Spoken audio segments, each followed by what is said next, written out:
So we've kind of got one main thing to talk about, but with that main thing, we've got like two main stories when it comes to the anime world and manga world leading up to this one discussion that we are going to see, and that is, are we really gonna get a My Hero Academia anime without Deku? All that right now on the Kanji channel.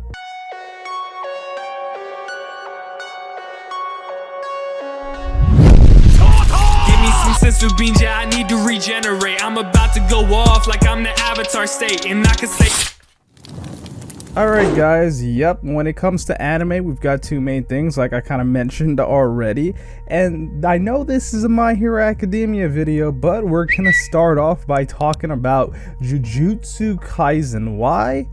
Because it kind of sets the stage for My Hero Academia, and you're going to see why. So, Jujutsu Kaisen, of course, had a movie recently. It's called Jujutsu Kaisen 0, and Crunchyroll points this out in a new article. They say, and I quote, "After 157 days in Japanese theaters, Jujutsu Kaisen 0 has come to a close today with the final screenings and a stage event with the cast that was broadcast across the country into 342 theaters. While it'll be a few days until we get the concrete final numbers for the film, which will include the final screenings that include the stage event showings, the numbers up to May 28th, the 156th day in theaters, were announced, revealing that Jujutsu Kaisen 0 has reached 13.7 billion yen, equivalent to $120.77 million at the Japanese box office from 9.77 million tickets sold. This pushes Jujutsu Kaisen 0 up to 14th place on the Japanese all-time box office chart. The MAPPA-produced film shares this spot with Tom Cruise's 2003 film, The Last Samurai. There is no doubt that Jujutsu Kaisen 0 will keep this spot, pushing The Last Samurai down to 15th place. Jujutsu Kaisen 0 stayed steady as the 8th highest grossing anime film of all time in Japan.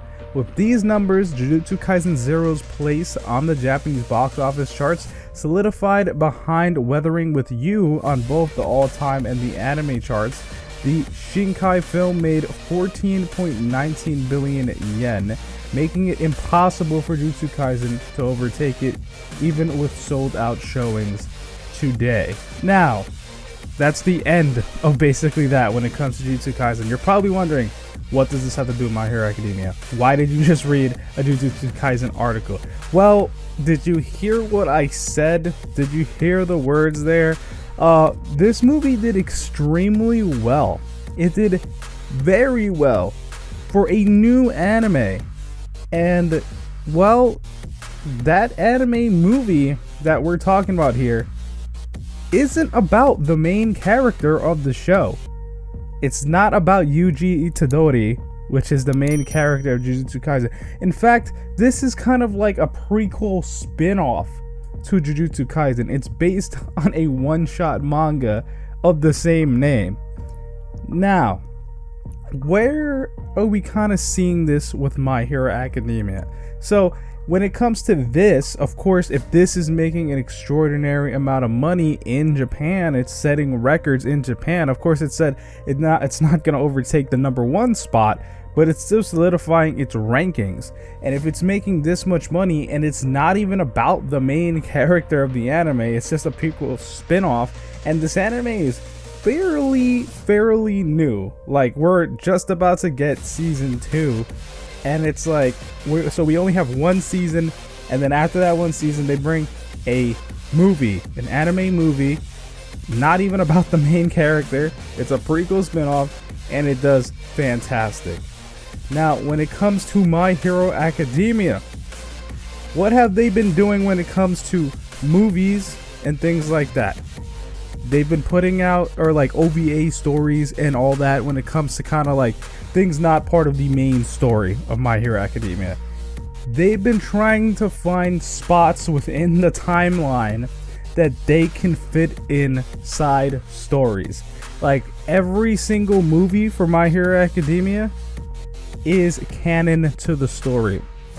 All of the filler episodes that you may consider filler, the things kind of not based totally 100% on the manga story, are still canon to the story.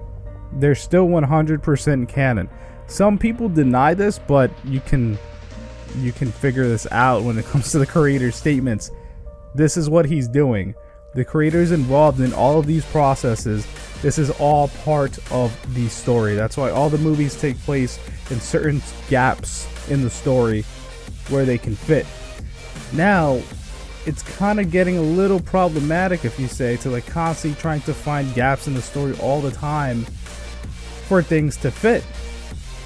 Well, let's say they don't actually have to do that anymore. So, as of this week, My Hero Academia Vigilantes, the spin-off story of My Hero Academia, has officially completed its serialization. The story is 100% done. No more manga for that. In a previous video, I talked about how this was coming to an end, and now it's been done.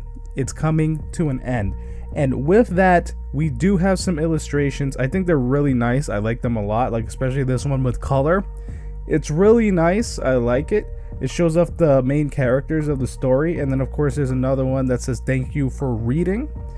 Now when it comes to this is not about Deku. This is about a different character with different powers. He has a different quirk. He was actually born with a quirk, unlike Deku. They already have this story done. There's so much content to adapt. So if they really want to make My Hero Academia content, but don't want to find gaps in the story, this is already set for them to do so. And we are already kind of seeing things in the works when it comes to Jump Festa for major projects to be announced. And most people that are reading this manga have been kind of like pushing for this to become its own anime. Now, of course, as a movie, it's just impossible. There's no way they can fit that entire manga into a single movie. So, of course, they can do series of movies, but what I kind of think they're gonna do is its own anime. Although, of course, it becomes complicated doing an anime show versus anime movie, because when it comes to the show, it's kind of competing with My Hero Academia in terms of actually having the studios full time, which most people have been concerned with online. With like, you know, they're doing a lot of different anime projects, and kind of people have seen like a little bit of a decline in the animation for the story. But Studio Bones has always worked on multiple projects from the beginning of My Hero Academia to how it is now. So if they wanted to do these two stories, like let's say part of the year the main My Hero Academia, and then another part of the year Vigilantes, they are able to do so. Or if they wanted to break that into movies, they are able to do so. But of course, it was unlikely for them to even consider doing a movie based on My Hero Academia without the main characters.